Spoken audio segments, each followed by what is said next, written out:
Chapter 8. Joe and the Magic Snowman. Moonface was most upset to see Joe disappear. "I told him not to go, I told him," he groaned. "You didn't," sobbed Fanny. "Your mouth was so full of toffee, all you could say was mmm. And how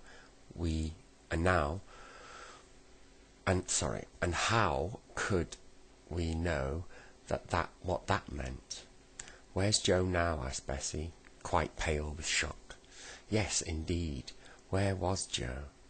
Someone had lifted him right off the ladder, up into the land of ice and snow, and there, strangely enough, the moon and the sun were both in the sky at the same time, one at one side and the other at the opposite, both shining with pale light. Joe shivered, for it was very cold. He looked to see what had lifted him off the ladder, and he saw in front of him a big, strange creature, a snowman. He was just like the snowmen Joe had built many times in the winter, round and fat and white, with an old hat on his head and a pipe in his mouth. "This is luck," said the snowman, in a soft, snowy sort of voice. "I've been standing by that hole for days, waiting for a seal to come up, and you came." "Oh," said Joe, remembering the seals come up to breathe through holes in the ice. "That wasn't a water hole. That was a hole that led down to the faraway tree. I want to go back, please." "The hole has closed up," said the snowman.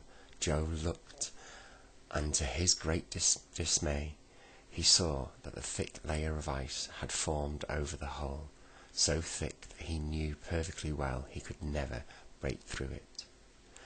"Whatever shall I do?" he asked. "Just wait, just what I tell you," said the snowman, with a grin. This is splendid in this dull and silent land. There is nothing but polar bears, seals, and penguins. I have often wanted someone to talk to." "How did you get here?" asked Joe, wrapping his coat firmly around him, for he was bitterly cold. "Ah," said the snowman, "that's a long story. I was made by some children long ago, and when they had finished me, they laughed at me, and they threw stones at me to break me up. So that night I crept away here and made myself king. But what's the good of being a king if you only have bears and things to talk to? What I want is a jolly good servant who can talk my language, and now you've come." "But I don't want to be your servant," said Joe,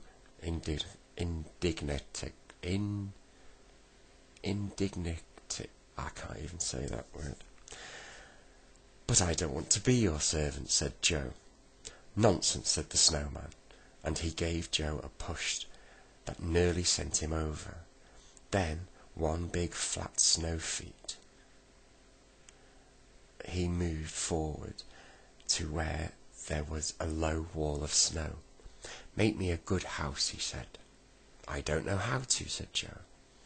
"Oh, just cut blocks of this stiff, icy snow, and build them on top of each other," said the snowman.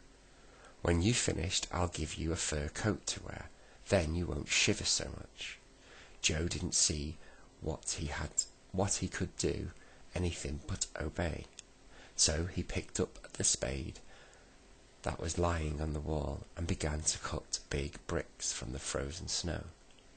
When he had cut about 20, he stopped and placed them on top of each other. Still one side of the round house was made. Then he began to cut snow bricks again, wondering all the time how in the world he could ever be able to escape from this strange land. Joe had often built little snow houses of soft snow in his garden at home during the winter. Now he's making a big one, with proper snow blocks as hard as bricks. He quite enjoyed it, though he did wish the girls were here too. When he had finished it and made a nice round roof, the snowman came shuffling up. "Very nice," he said. "Very nice indeed. I can just get in, I think." He squeezed his big snowy body inside, threw out a fur coat for Joe, made of white polar bear skin. Joe put it on very thankfully. Then he tried to squeeze in after the snowman, for he wanted to be out of the cold and the icy wind. But he was so squashed between the snowman and the walls of the snow house he couldn't breathe. "Don't push so," said the snowman, disagreeable. "Move up." "I can't," gasped Joe. He felt quite certain that he would be pushed right out of the snow hut through the hole in the wall. Just then there came a curious grunt at the door. The snowman called out at once, "Is that you, Furry? Take this boy to your house, under the ice. He's a nuisance here. He keeps squashing me." Joe looked up to see who Furry was, and he saw a great white bear looking in.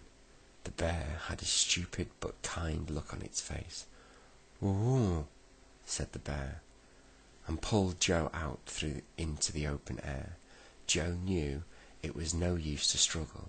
Nobody could get away from a bear as big as that. But the bear was certainly kindly. "Ooh," he said to Joe, with a loud grunting noise. "I don't know what you mean," said Joe. The bear said no more. He just took Joe along with him, half carrying the little boy, for Joe found that it was very slippery indeed. They came to a hole that led under the ice and snow, and the bear pushed Joe down it. And to Joe's enormous surprise, he found that there was a big room underneath, with 5 bears there, big and little. It was quite warm there too. Joe was astonished, for there was no fire, of course. Said all the bears politely. Said Joe. That pleased the bears very much indeed. They came and shook paws with Joe very solemnly, and all over him. Joe liked the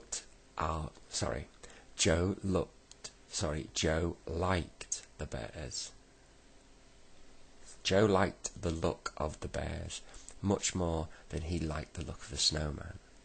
He thought perhaps they might help him escape from this silly land of ice and snow. "Could you tell me the way back to the faraway tree?" he asked the bears politely and clearly. The bears looked at one another, and then at Joe. It was quite clear that they didn't understand a word he said. "Never mind," said Joe, with a sigh, and made up his mind to put up with things till he could see a way to escape. The snowman was a great nuisance. No sooner did Joe settle himself down for a nap, leaning his head against the big warm body of a bear. Then came a call from the snow house. "Hey, boy, come here now and play dominoes with me."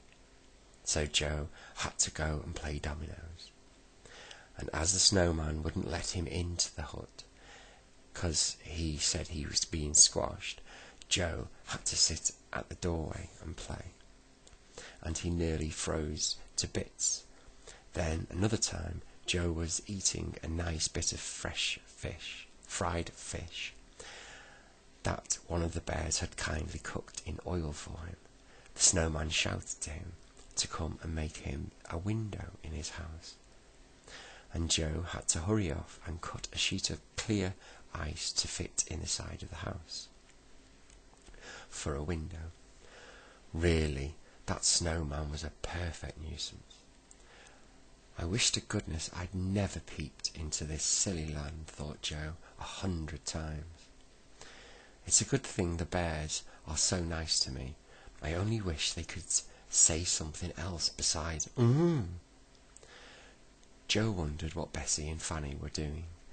Were they very upset when he didn't come back. Would they go home and tell their father and mother of what had happened? Bessie and Fanny were upset. They were in a great fright too. It had been dreadful to see poor Joe disappear through the cloud like that. Moonface looked very solemn too. He could speak quite well now, and he had swallowed all his toffee. "We must rescue him," he said, his face shining like the full moon. "How?" asked the girls. "I must think," said Moonface, and he shut his eyes. His head swelled up with his thinking. He opened his eyes and then nodded his head. "We'll go to Goldilocks and the 3 bears," he said. "Her bears know the bears in the land of ice and snow, and she might be able to help us to get Joe that way." "But where does Goldilocks live?" asked Bessie, in wonder.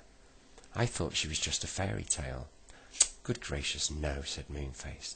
"Come on, we'll have to catch the train." "What train?" asked Fanny, in astonishment. "Oh, wait and see," said Moonface. "Hurry now, go down the slippery slip, and wait for me at the bottom."